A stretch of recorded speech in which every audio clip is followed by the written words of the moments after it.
100% guys, being successful ang dahilan kung bakit nabuo yung tanong na diploma ba o diskarte.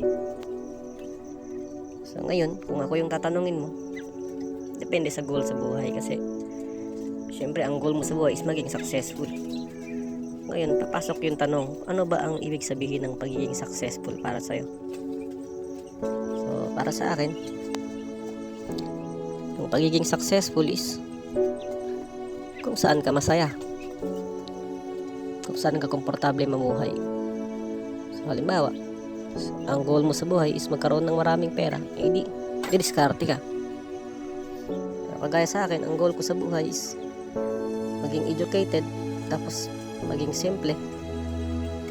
So, pinili kong maging successful sa paraang ganun. Pero pwede ko nang sabihin successful ako kasi na-meet ko yung ganun na goal ko sa buhay. Kahit wala kang pera, basta ang goal mo sa buhay is maging masaya, pwede kang maging successful sa sarili mong pamamaraan.